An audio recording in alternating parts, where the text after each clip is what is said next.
यार कुछ कर, आज इन दोनों को बहुत तंग करना है। कुछ सोच रहे, कुछ ऐसा सोच जिससे ये दोनों आपस में ठीक हो जाएं, जल्दी कर।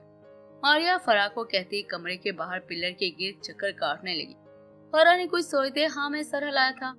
यार मिल गया आइडिया, इनको खाने में कुछ मिलाकर पिला देते हैं, कैसा है। मारिया ने झकास आइडिया मिल जाने पर जोर की ताली मारी थी। कमीनी, मुझे नहीं पता था तेरे दिमाग में रोमांस के इतने अच्छे अच्छे वाले आइडिया आते हैं। हाँ ये वाला जबरदस्त है यार, दे मार हाथ। दोनों हाथ को हाथ से ताली बजाते फिर पिल्लर से पतली सड़क बनाती सीधा नीचे किचन में चली आई थी। इमरा अपने कमरे में अकेली बैठी थी। हाशिम जवेद साहब के स्टडी रूम में बैठा कुछ बिजनेस की बातें डिस्कस कर रहा था, मगर फिर जवेद साहब ने ही काफी रात हो जाने पर जाने की इजाजत दी। हाशिम ने खुदा हाफिज बोल अपने कमरे में जाने का रुख किया था। जिस कमरे में वो रह रहा था वो इसके बाप का कमरा था। जमशेद दुरानी का कमरा हाशिम जमशेद दुरानी की मिल्कियत में था। इसे कहकर अपने लिए वही कमरा सेट करवाया था। वो कमरे के पास आया तो लंबा सांस भरते इसने हैंडल को थामना शुरू ही किया था कि कानों में आवाज गूंजी थी, अरे रुक जा भाई हाशिम, ये तो लेते जाए, स्पेशल आपके लिए बनवाया गया है, वो भी अंकल के हुक्म पर। आज पहली रात है ना हवेली, तो यहाँ का रिवाज है स्पेशल वाला दूध दिया जाता है घर के दामाद साहब को। हाथ में पकड़े ट्रे में एक जूस का गिलास था तो दूसरा दूध का था। हाशिम ने फराह को देखा तो ये सब लेकर खड़ी थी और इल्तिजाई नजर से देख रही थी। मैं रात को जूस नहीं पीता। इसके इग्नोर कर वो दोबारा से हैंडल को खोलने लगा तो मारिया ने खुद काम निपटाने के लिए टेप पकड़कर हाशिम के आगे किया। अरे ये क्या हुआ हाशिम भाई, हम थोड़ी ना आपको जूस पिला रहे, ये तो आपकी खास जान से अजीज बेगम के लिए है और आपके लिए तो स्पेशल वाला दूध है जिसको पीकर अंदर तक ठंड पड़ जाएगी। अजीब से एक्शन बनाती वो बोली। हाशिम ने जान छुड़वाने के लिए ट्रे पकड़ ही लिया था। बहुत शुक्रिया आपका, अब जाओ अंदर। हाशिम ने आंखों से इनको जाने का इशारा किया। मारिया फराह मुस्कुराकर वहां से चली गई थी। अल्लाह जाने दोनों के क्या प्लान थे। यार ज्यादा मसला तो नहीं बनेगा ना, फराह ने टेंशन से पूछा। मारिया ने चिल करते रिलैक्स होने को कहा था। फिर वो दोनों मुंह पर हाथ रखकर खीखी करती अपने कमरे में चली आई थी। लग तो मजे का रहा है। हाशिम ने दूध का गिलास देखते बड़बड़ाते कहा। हाथ से दरवाजा खोल अंदर दाखिल हुआ था। सामने कोई भी नहीं था। हाशिम ने बेड पर जाकर ट्रे रखा था। पी लेता हूँ, वैसे भी मुझे दूध पसंद है। दूध का गिलास उठाकर वो एक ही पल में अंदर ढेल गया था। मजा आ गया। गिलास को वापस रखता हुआ हिम्मत करते उठा। शायद दिमाग पर गिलास में घोली चीज असर कर रही थी। इमरा जी आप किधर हैं? हल्का हल्का लड़खड़ाते वो पलके झपके आहिस्तगी से बोला। शायद वो बाहर होती, यही सोच हाशिम बाहर की जाने बढ़ा, मगर तभी बाद से किसी के बाहर आने का एहसास महसूस हुआ। वो पीछे को मुड़ा। आप तो फ्रेश होकर आई हो। इसको तोली से बाल खुश करता देख हाशिम नाक सुकेड़ कर बोला था। शायद दूध ज्यादा ठंडा था। ये आपके लिए है, पी ले। हाथ से वो बेड पर पड़े ट्रे में रखे जूस के गिलास की तरफ इशारा करते बोला था। इमरा को हाशिम ठीक हालत में नहीं लग रहा था। इसके उखड़ते अल्फाज और मुश्किल से खड़ा होना ही बता रहा था। इसको शक होने लगा इस ट्रे को देख। क्या तुमने इनमें से कुछ पिया है हाशिम? इमरान ने पास जाते गिलास को उठाते स्मेल लेते पूछा तो हाशिम ने 3 बार हाँ में सर हिलाया। इमरान को समझ आ गई थी ये किसकी कारस्तानी होगी। इसने बड़े ट्रे उठाकर पास टेबल पर रखा तौलिया बेड की दूसरी जानब गिरा दिया था। आप बहुत झूठी हैं, मुझसे मोहब्बत नहीं आपको। आहिस्ता आहिस्ता वही शय हाशिम पर चढ़ी वो दिमाग पर से काबू खो रहा था। इसे मुश्किल से पास आते इमरा को एक ही झटके से खुले गिले बालों से दबोचकर चेहरा चेहरे के सामने किया था। हाशिम इसकी पकड़ सख्त पाकर वो ना रहते बिलबिला उठी। जब आंखें मीच ली थी जालिम का हुस्न ताब ना सहते। शोर नहीं, मुझे ना आपसे बहुत नफरत है। इमरा के जुदा खुश होंठों पर अपनी शहादत की उंगली रखता वो हुक्मिया सुनाते इसके अल्फाज और सांसों पर पाबंदी लगा गया था। आपने बहुत हर्ट किया मुझे। हाशिम का फोकस इनके जुदा होंठों पर जाते इसने उंगली से होंठ का किनारा सुलझाया था। इमरान ने लब आपस में दबा लिए थे। हाशिम ने नोट किया तो दिल से बीट मिस हुई थी, मगर सामने वाले की तो इस जालिम ने सांस तक रोक दी थी। वजह आज हाशिम कहेगा और वो सुनेगी, मगर फिलहाल तो दिल की धक धक होती धड़कनें सुनी जा सकती थी। जानम आशिकी, इन होंठों ने आज तक इजहारे मोहब्बत भी तो नहीं की। इसके पिंक लिप ग्लोस में डूबे जुदा होंठों पर मधुशी जैसा फोकस कर वो नशेई धीमी आवाज से बोला, जबकि शहादत की उंगली होंठों से होंठों के किनारे तक को सफर करती और लम्हा दुश्मनाने जान की जान निकालने का सामान रखता था। जब ये होंठ मेरे नाम की जगह किसी यार का नाम अदा करते हैं, तब हाशिम का दिल करता है कसम खुदा की, इन पर अपनी मलकियत में इश्क की आतिश बनाकर सदाए शिद्दत दूं और फिर जानम आशिकी से अजहारे मोहब्बत सुनूं। हर लम्हा ब लम्हा मदहोशी कमाल होती गई। इमरा की जान अढ़ाल सामने वाले के आज जो इरादे थे वो इमरा सोचकर ही बेजान सी होती जमीन बोस होने तक आई थी। आशिक ने मोहब्बत को सहारा भी दिया तो जान निकालने जैसा उसकी कमर के गिर्द हाथ ले जाते, खींच अपने सीने पर झुकाते, इसके बालों को दबोचकर मजीद चेहरा चेहरे के करीब करता। ठहर ठहर कर नक्शे हुस्न देखने लगा था। कभी झुकी पलके तो कभी सुर्ख होते गाल, कभी जब इन गुस्ताख नजरों की ताब में ये कपकपाते जुदा लब ठहरे, तब हाशिम मुकम्मल बागी आशिक बना। ये क्यामत होंठ मेरा सहारा मांग रहे, अगर इजाजत हो क्या थाम लूं इन सांसों को। इसने मजीद होंठों पर झुकते खुद की जात पर लगने वाले हर गुस्ताखी के इल्जाम पर इकरार किया था, जबकि हाशिम की गर्म झुलसाती सांसें इमरा के होंठों पर गिर रही थी, जिन्हें ना चाहते हुए भी जानम आशिकी को पीना पड़ रहा था। क्यों इम्तिहान बना रहा है हर गुजरते लम्हे को, अगर समेट नहीं रहा तो बिखरने भी नहीं दे रहा था। ऐसा इश्क था इसे सामने वाले हाशिम दुरानी को। जानम आशिकी इमरा की अभी तक ना उठी पलकों से जवाब समझते हाशिम एक ही पल में सांसों की गुस्ताखी कर जानम आशिकी की हर सांस अपनी जागीर बना गया था। मदहोशी जैसा सरूर चढ़ा तो वो इमरा के बालों की पकड़ नरम कर गया। फिर इसी पल को महसूस कर इसे नरमी से इमरा के गाल थामे, फिर सितम ये के पहले से भी ज्यादा करीब किया। वो दोनों कुर्बतों में उलझ रहे थे और हाशिम दुरानी ये उलझने सुलझाने को आता ही कहाँ था। इमरान ने खुद की जात कैदी करार देते इसकी शर्ट को दबोचा। शिद्दत सांसों में पनाह लेती इससे पहले इमरान ने इसको दूर करने के लिए मुट्ठी की पकड़ छोड़ सीने पर जोर से मुक्के दे मारे। हाशिम ने एक ही पल में आजादी देकर सामने वाले की सांसें बश्क दी थी। हाशिम अपना आप संभालती वो नढाल सी होती, नजरें झुकाए उल्टे पांव पीछे होते बेड पर जा बैठी थी। शायद वे समझ से मजीद कुछ ज्यादा ही नर्वस हो रही थी, या फिर दिल मजीद गुस्ताखी से डर रहा था, इसलिए जालिम के पास खड़े होने तक की हिम्मत ना थी। तभी दूर जा बैठी। हाशिम आंखें सुकेट इसी को देखे जा रहा था।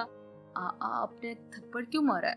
जरा हिम्मत करते वो चाल ठीक चलते इमरा के पास आया। कितनी मुश्किल से रिहाई मिली थी इसको, वो फिर से कैद करने पास आ रहा था। मगर इस लड़की के हवास तब बिगड़े जब इस नशेई मजनू को अपने कदमों में बैठते देखा। और नशे में भी जानम आशिकी का गुलाम रहना चाहता था। उठो यहाँ से हाशिम। इमरा के घुटने पर हाशिम ने सर रखा तो इमरा को अजीब लगा। इसने हाशिम को उठाना चाहा तो इसी पल हाशिम ने इमरा का हाथ पकड़ लिया था। मुझे आज मम्मा पापा बहुत याद आ रहे हैं। घुटने पर सर टिकाए इसने इमरा का थामा हाथ अपने गालों से लगाया था। इमरा से आज पहली बार हाशिम ने ऐसी बात की थी। एक पर गुजरी थी तो दूसरे पर ये अल्फाज क़यामत थे। आप भी छोड़कर चली जाती हैं, फिर सब चले जाते हैं। आप भी तो दूसरी शादी कर लेंगी और मैं फिर तन्हा अकेला रहूंगा, जिसका कोई अपना नहीं। क्या मुझसे कोई प्यार व्यार नहीं करता?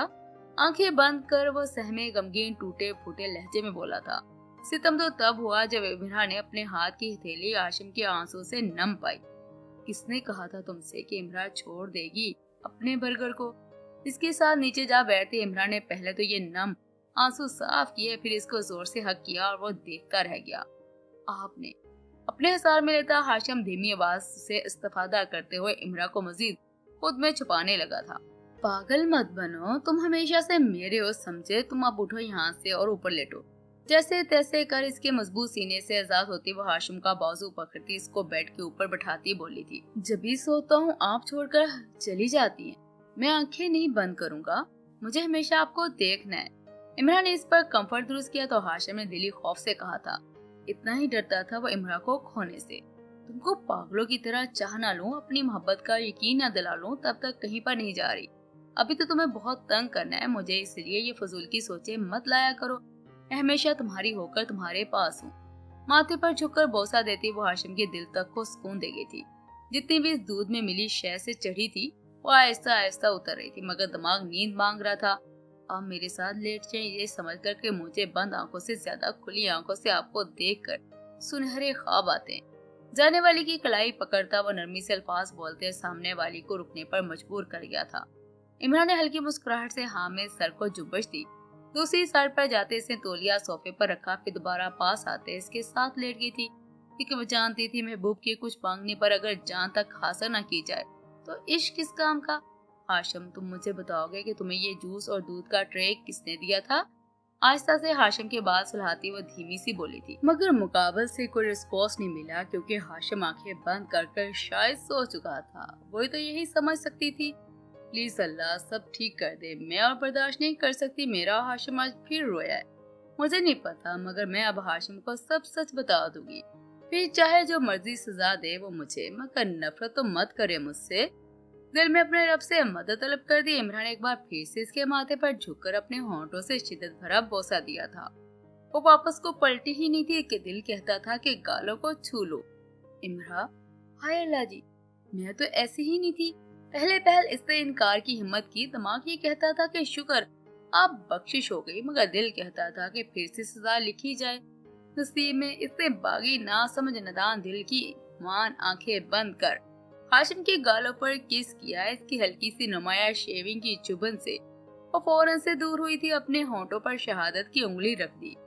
शादी पर बादशाही लुकिंग के लिए शेविंग रख रहा हो, अभी से आदत डाले चुभन की। रफ्तार रफ्तार काम बढ़ता जाएगा, अभी से तैयारी अच्छी है। अपने साथ लेटी इमरा को पल भर में कमर से खींच अपने सीने पर झुकाते वो निशाई नींद में ही बड़बड़ाया था। शायद अभी तक नींद मुकम्मल तारी नहीं हुई थी। इमरान ने तो सांस ही रोके रखा था, चेहरे पर जो चेहरे के ज्यादा ही करीब था। इमरान ने हाशिम की हल्की सी स्माइल नोट की तो जल्दी से पीछे को हाथ करती कुशन को थाम लेती है। जानम आज की वो फिर से वही इरादे रखता था जो इमरान अच्छे से समझ गई थी। इसी पल कुशन से हदें बना ली थी, मगर हाशिम भी हाशिम था। इसने कुशन को मजबूती से दबोच कर खींच से दूर फर्श पर गिरा दिया था। आज के बाद ऐसा मत करिएगा। मैं बेशक आंखें बंद कर लूं, मगर दिल को तस्कीन आपके होने से होती है। मेरे अंदर उतरती है ये महकती सांसें इसकी गवाही देती हैं। मेरा इश्क कितना पास कितना दूर है। हाशिम ने भी अभी तक बंद आंखें ना खोली थी। इमरा को वो कोई बंद आंखों पर कैमरे लगाए हुए लग रहा था। चेहरा संजीदा नजर आता था। हैरत तो तब हुई जब हाशिम ने इमरा का सर अपने सीने से टिका दिया था और नरमी से बाल सुलहाने लगा था। राजी, ये सोता क्यों नहीं है? इमरा यूं ही साकत लेटी रही, इंतजार करती रही वो कब सोएगा, कब आजादी मिलेगी। कुछ देर के बाद जब इसको हरकत करता ना देखा तो शुक्र अदा करती इमरा ने ना चाहते हुए भी इसी का सहारा लिया और सर सीने पर टिकाए हक कर आंखें बंद की, मगर चेहरे पर हल्की सी दिलबर मुस्कुराहट आया थी। आप ये ऑक्सीजन मास्क मत उतारिएगा, इनको सांस लेने में दुश्वारी होगी। जब ये खुद ना कह लें तब तक आप इनका मास्क मत उतारिएगा। वो ख्याल रखने में लापरवाही नहीं करनी। डॉक्टर ने हिजाम के हाथ पर से नफ्स दबाई। फिर से सब ठीक महसूस कर इसने पास खड़े होते पीछे मुड़कर सोफे पर बैठी इश्क को देखा जो कमरे में सबको इग्नोर करती अपना फोन यूज कर रही थी। डॉक्टर को अजीब लगा। इर्ज ने सरसरी नजर हटाई। फोन से डॉक्टर इसी को देखे जा रहा था। इर्ज ने हैरत से आंखें दिखाई। मरा तो नहीं ना? ओके, गुड जॉब, अब आप जा सकते हैं। इर्ज ने फोन सोफे पर ही रखा और चलते हिजाम के सर पर जाकर खड़ी हुई। इसने सरता पैर जायजा लिया। दोनों हाथों की कलाइयों पर ड्रिप लगी थी। चेहरा मास्क को कवर करता था, मगर इससे बाहर निकलती ऑक्सीजन से चेहरा वाज़ेह नजर नहीं आता था। रुके, डॉक्टर को कमरे से बाहर जाता देख इर्ज ने कुछ सोचते स्पार्ट लहजे में बोला था। डॉक्टर इसी वक्त रुका था। इसको बीमारी कौन सी है? हिजाम के चेहरे को देखते वो लापरवाही जाहिर करवाते बोले। डॉक्टर को अजीब लगा इसका बीमारी पूछना। क्या आप नहीं जानती इसको कौन सी बीमारी है? डॉक्टर सीरियस होते मुकम्मल तवज्जो इर्ज की तरफ कर गया था कि वह हिजाम की बीमारी को लेकर इतनी नॉर्मल कैसे रह सकती है। पागल मत बनिए, अगर पता होता तो आपसे पूछती, मगर खैर मुझे नहीं जानना। Good by doctor. हाथ के इशारे से बाहर को रास्ता दिखाते वो बेजारी से बोली थी। डॉक्टर अपना आईब्रो उचकाया। इसके दिल का बाईपास होना है, वजह दिल में सुराख है, सांस तभी ठीक तरह से नहीं आता, मगर खैर अब आप जान ले तो अच्छा। ये बीमारी इनको 2 साल से है, मगर अब ये ज्यादा बीमार रहे तो अगर इनका इलाज ना करवाया गया तो मुश्किल है जिंदगी।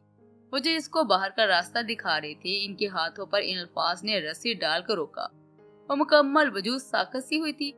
पल को तो सांस भी रुका था, मगर जब अंदर गया तो ऐसा लगा जैसे किसी हथौड़े से अंदर धकेला हो। गुड बाय मिस इर्ज, संजीदगी से आखिरी लफ्ज बोलता डॉक्टर चला गया। इर्ज तो सोच भी नहीं सकती थी जिस बीमारी को सुना था।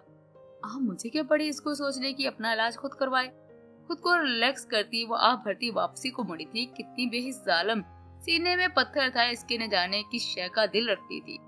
वो दिल का दिल तक कोई एहसास नहीं जाता था। वो चलती सोफे के पास आई तो फोन रिंग हुआ। इसने फोन स्क्रीन पर नंबर नोट किया तो स्वीडन का था। फौरन से इर्श ने कॉल पिक की। अब क्या मसला है तुम्हें?